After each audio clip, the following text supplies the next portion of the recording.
시간에는 복년중앙교회 한종근 목사님께서 믿음으로라는 제목으로 말씀을 증거하실 때 만남을 받으시기 바랍니다.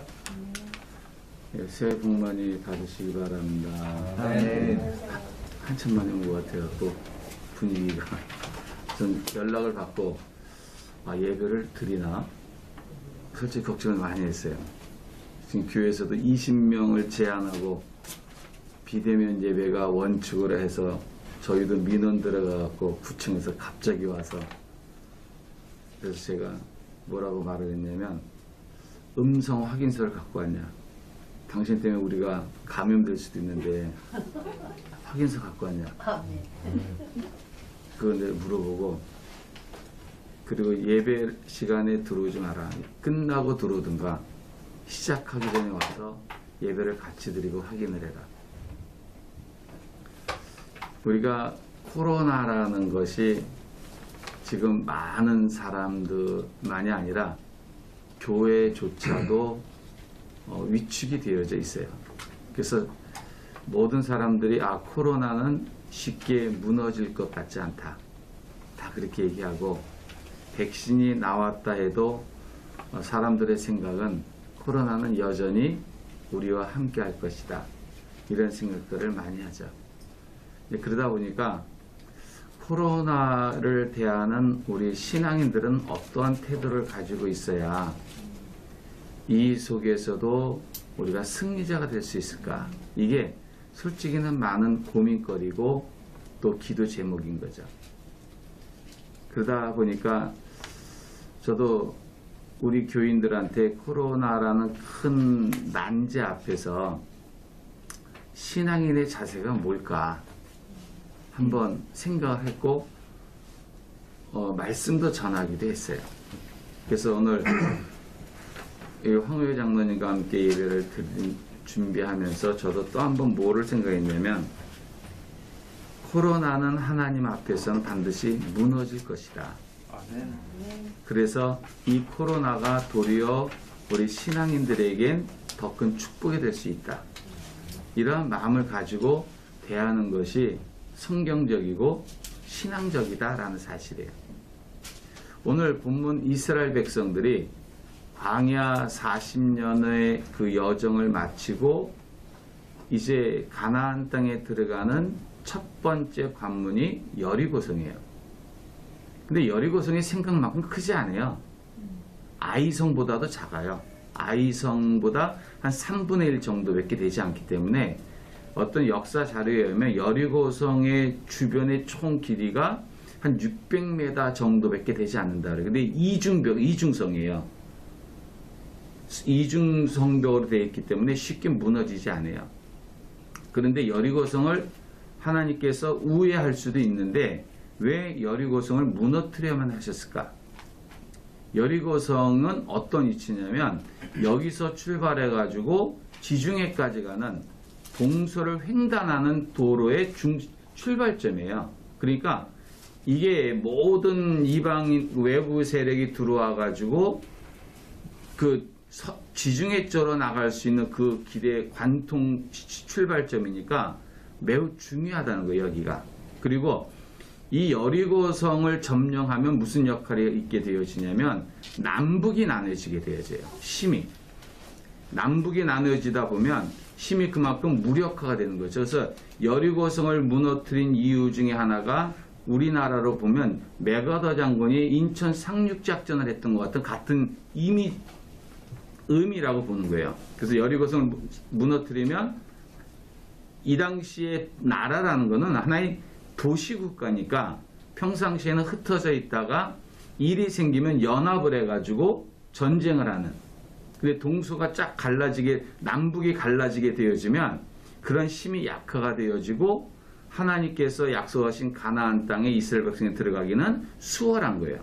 그래서 이 여리고성을 무너뜨려야 되는데 이스라엘 민족들에게 있어서 여리고성을 무너뜨리는 것은 쉬운 일이 아니었다는 거예요. 원래 이 성을 빼앗는 전쟁은 아수르란 나라가 사마리아 성을 무너뜨릴 때 3년을 포위를 해요. 3년을 포위하는데 이게 쉽지 않다는 얘기죠.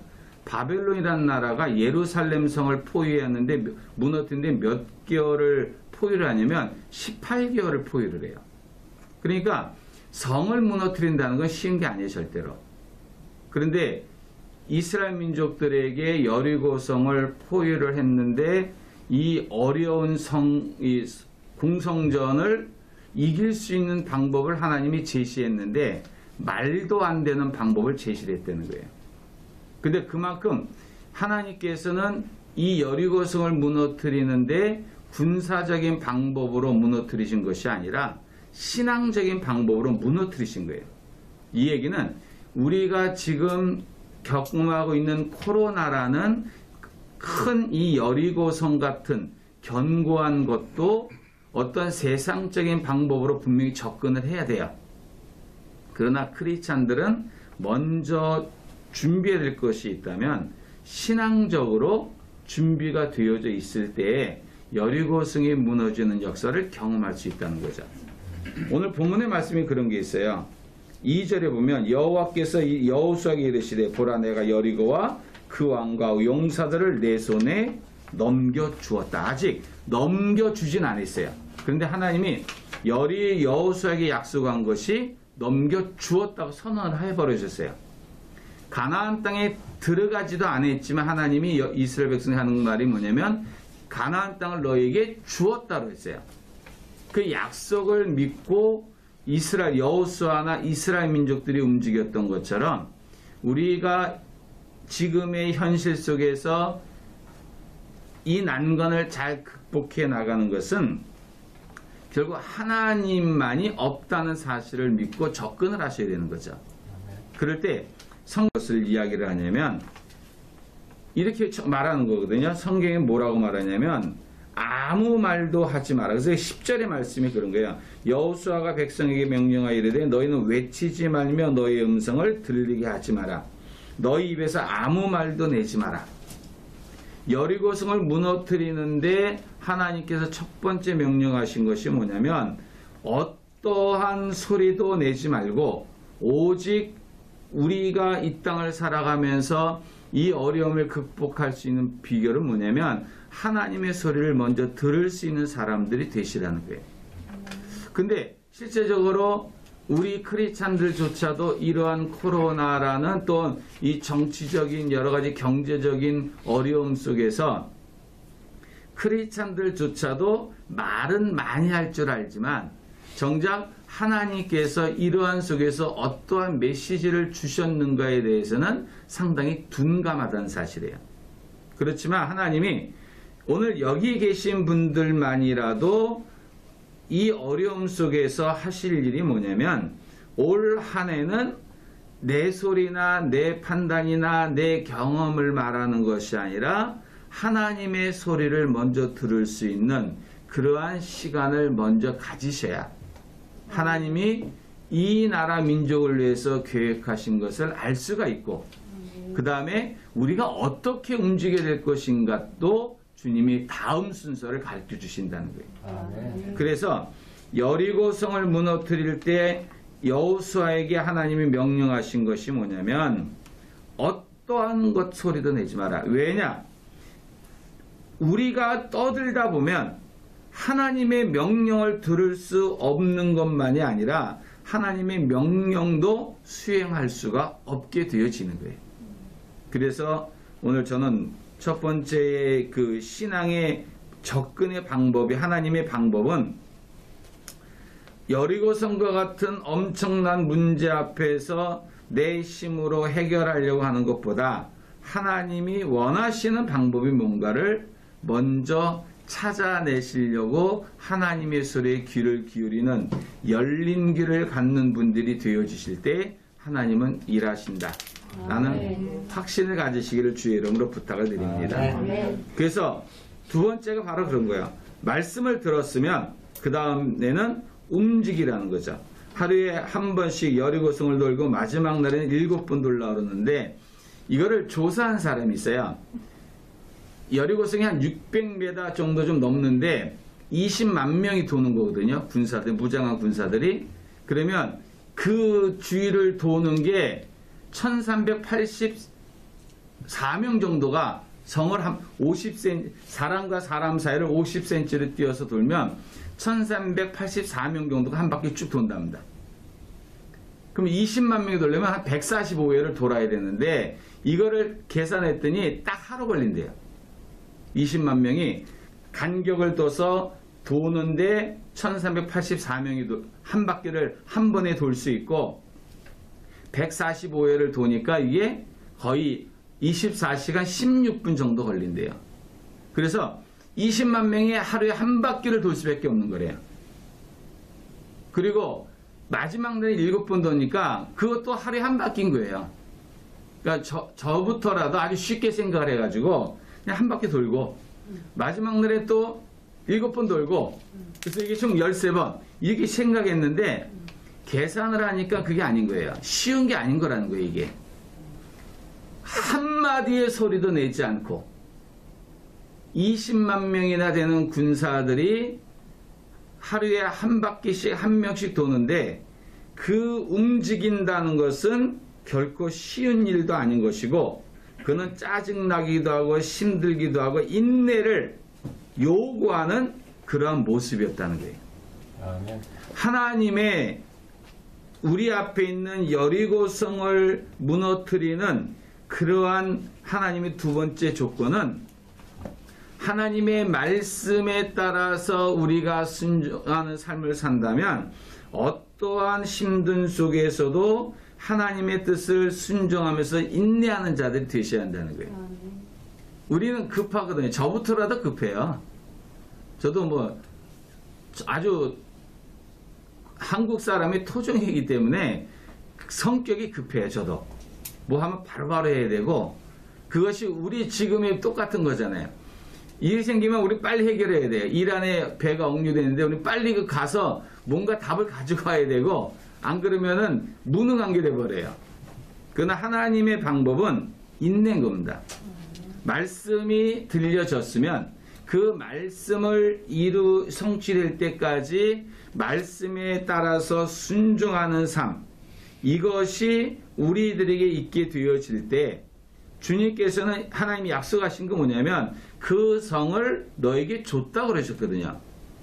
마찬가지로 하나님께서 이 코로나를 통해서 우리에게 하나님이 축복을 복을 주실 거라고 분명히 믿는다면 코로나 자체를 저는 없애달라는 기도하지 마시고 코로나가 도리어 우리에게 유익한 쪽으로 바뀌어질 수 있도록 그게 우리가 그거를 바라보면서 기도하시고 말씀에 따라 순종하는 삶을 살아갈 때에 하나님은 이것조차도 우리 신앙인들에게 유익하게 만들어 가실 것이다.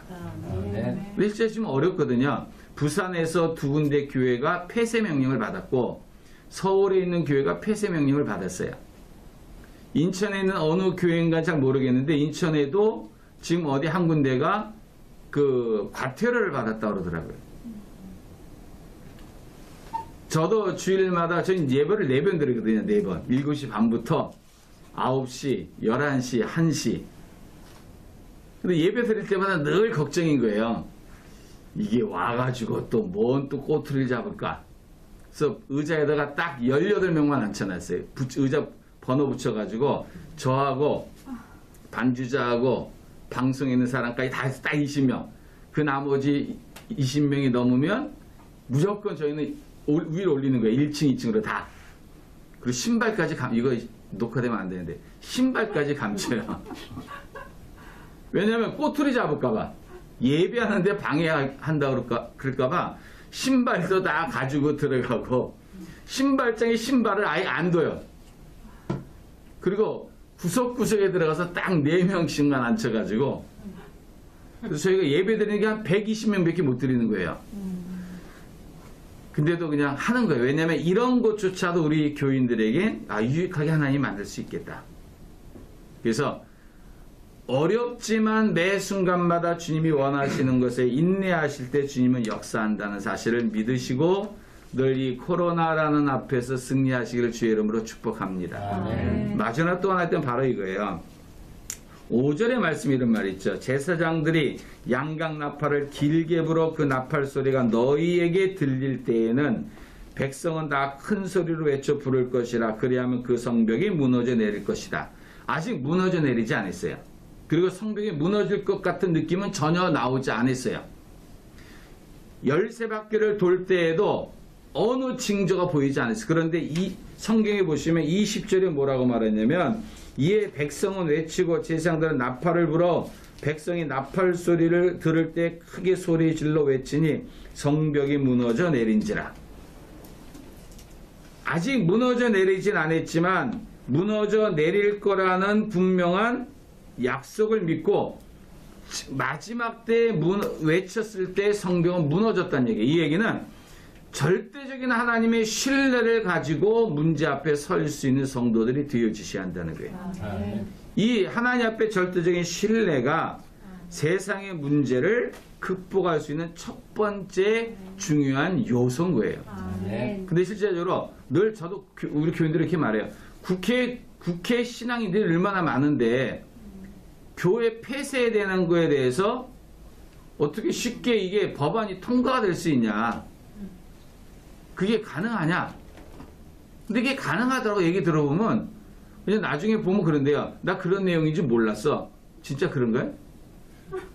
사인해주고 나서 물어보면 그런데요. 나 이게 그런 내용인지 몰랐어.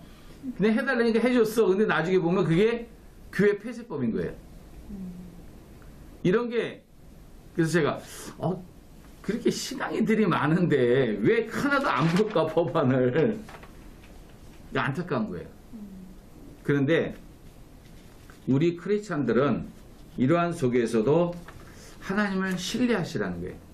합력하여 선을 이루시는 분은 하나님이세요. 아멘. 나쁜 것을 선하게 만드시고 악한 것을 우리에게 유익하게 만드시는 분이 하나님이세요. 아멘. 그렇다면 하나님을 신뢰하는 것이 우리에겐 가장 중요하다. 그리하실지라도 하나님은 살아계시기 때문에 우리에게 지금 같은 이 코로나 같은 어려움 속에서도 반드시 그것이 우리의 밥이 되게 하실 것이다. 이런 확신을 가지고 살아가는 2021년도가 되어지셔야 한다는 거죠. 아멘. 성경의 진리는 옛날이나 지금이나 똑같습니다.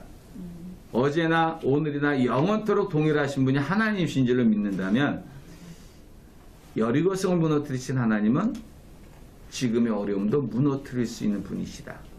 확신을 가지고 2021년을 멋지게 살아가시기를 주의 이름으로 간절히 축원합니다. 아멘. 기도하겠습니다. 사랑이 많으신 하나님, 오늘도 하나님의 기뻐하심이 이 모임 속에 함께 하시기를 원합니다. 우리가 살아가는 이 시대에 감당할 수 없는 것처럼 보여지는 여리고성과 골리앗 같은 것이 가로막을지라도 우리 하나님은 이런 것들조차도 무너뜨리고 넘어뜨리고 해결해 주실 수 있는 분인 줄로 믿습니다. 아멘. 그러한 하나님을 믿으니 오늘 우리가 담대할 수 있게 하여 주옵시고 하나님의 음성을 듣고 인내하면서 순종하고 하나님을 신뢰하는 신앙 안에서 시온의 대로가 앞으로 열려질 줄로 믿을 수 있도록 우리를 인도하여 주옵소서. 아멘. 이 나라를 지켜주시고 이 민족에 함께 하시고 정치인들에게도 지혜와 분별력을 주시며 우리 황장로님과 로포미에 또 이 함께하는 예배위원들에게 주님께서 은혜를 주셔서